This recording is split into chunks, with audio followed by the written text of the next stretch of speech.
اور ہیڈ پہ بوسہ دیا، پھر اسے اپنے ساتھ لگایا۔ سبھی تالیاں مارنے لگے، ہوٹنگ کرنے لگے، اور ایسا پہلی بار تو نہیں ہوا تھا، آج کل تو یہ ایک فیشن سا بن چکا تھا۔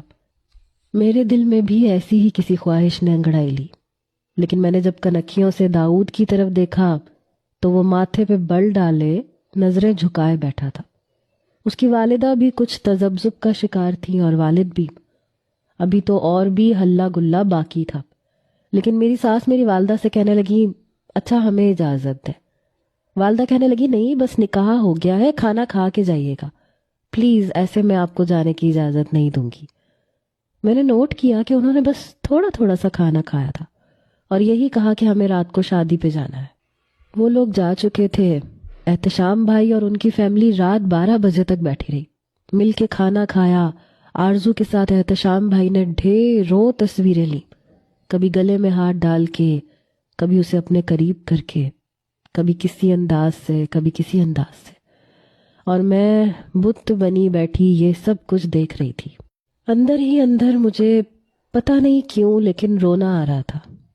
کیا تھا ایک تصویر داؤد بھی میرے ساتھ کھنچوا لیتے، نکاح تو میرا بھی ان کے ساتھ ہوا تھا، لیکن انہوں نے تو ہاتھ ملانے کی بھی زحمت نہیں کی۔ مجھ پہ حق رکھتے تھے تو تھوڑا سا حق جتا لینے میں کوئی حرج تو نہیں تھا۔ مذاق مذاق میں احتشام بھائی نے مجھے بہت باتیں سنائی۔ وہ کہنے لگے تمہارا شوہر تو لگتا ہے ابا سے ڈنڈے کھا کے آیا تھا کہ چلو بیٹا سیدھا سیدھا نکاح کرو اور واپس پلٹو۔ حالہ مجھے تو لگتا ہے یہ زبردستی کی شادی ہے، یا پھر تمہارا شوہر ماماز بوائے ہے، اپنی ماں کی اجازت کے بغیر تو شاید تمہیں ہاتھ بھی نہیں لگائے گا۔ میں نے کہا احتشام بھائی ایسی کوئی بات نہیں ہے، ان لوگوں کو کہیں شادی پہ جانا تھا۔ احتشام بھائی کہنے لگے سب بہانے ہیں، مجھے دیکھو میرے بھی جگری یار کی شادی ہے، لیکن میں لعنت بھیج کے آیا ہوں اس کی شادی پہ۔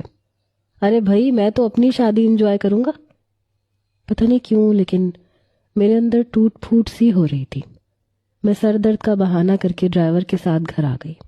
گھر آ کے اپنے کمرے میں اپنا سراپا دیکھا، آرزو سے زیادہ خوبصورت لگ رہی تھی، مگر مجال ہے کہ داؤد نے نظر بھر کے بھی دیکھا ہو، یا یہ کہا ہو کہ مجھے حالہ کے ساتھ ایک تصویر بنانی ہے، یا اس کے ساتھ بیٹھنا ہے، یا کھڑے ہو کے تھوڑا سا فوٹو سیشن کروا لیتے تو کم از کم مجھے اتنی باتیں تو نہ سننی پڑتی۔ میرے دل میں عجیب عجیب سے وسوسے سر اٹھانے لگے کہ کہیں میں واقعی ان کے سر پہ زبردستی مسلط تو نہیں کی جا رہی۔ اگلے دن مہندی تھی اور میری ساس پہلے ہی کہہ چکی تھیں کہ وہ لوگ مہندی کمبائن نہیں کریں گے، وہ اپنے گھر پر الگ مہندی کی رسم ادا کریں گے، اور نہ ہماری طرف سے کسی نے جانا تھا نہ ان کی طرف سے کسی نے آنا تھا۔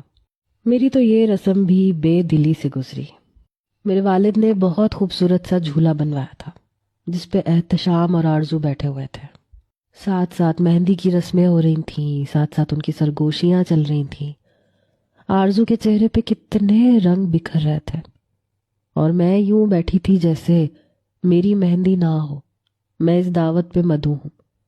بڑی مشکل سے میں نے اپنے آنسو ضبط کر رکھے تھے، بڑے روکھے پھیکے لوگ لگ رہے تھے۔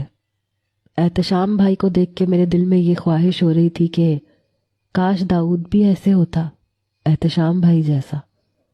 بہرحال مہندی کی رسم بھی ختم ہو چکی تھی۔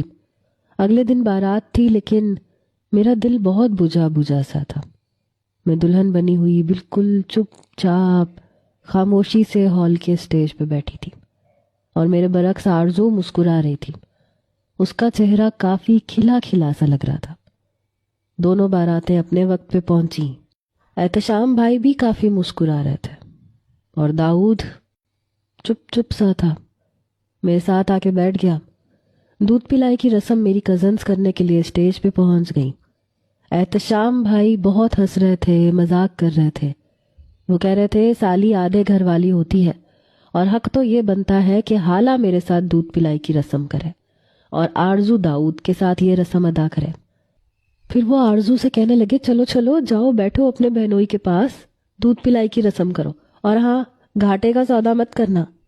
اپنی آنکھ دباتے ہوئے احتشام بھائی نے یہ کہا تھا۔